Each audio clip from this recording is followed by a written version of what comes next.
The gentleman from New York is recognized. Thank you, Mr. Speaker. It's my pleasure to yield 3 minutes to a gentlewoman from Florida, Ms. Wasserman Schultz. The gentlewoman from Florida is recognized for 3 minutes. Thank you, Mr. Speaker.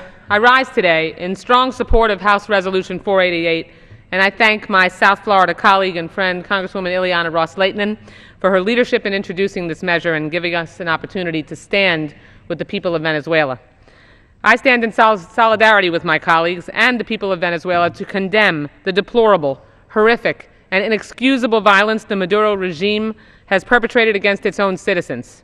Brave activists have taken to the streets in Venezuela to demand basic freedoms from an increasingly repressive government.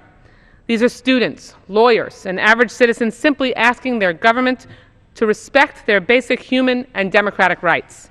Since his election, President Maduro's economic and political policies have driven Venezuela's economy into the ground.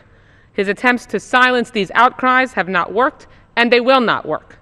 Despite jailing leading opposition voices and expelling independent media voices, the world is watching and listening, and we still hear the calls, loud and clear, for democracy, for governance, and for reform.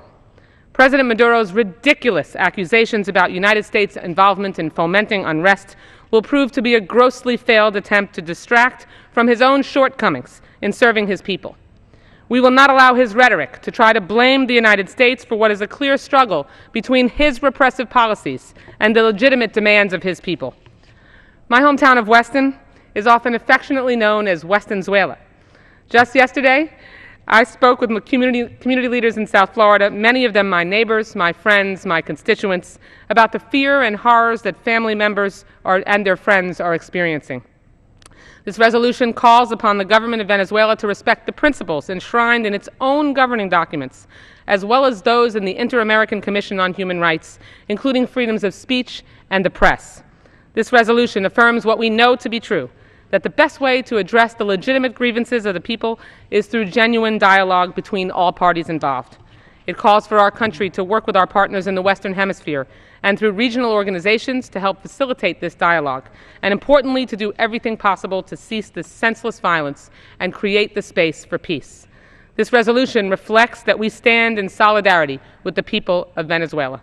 Thank you. I yield back the balance of my time. The gentlelady yields back. The gentleman from New York is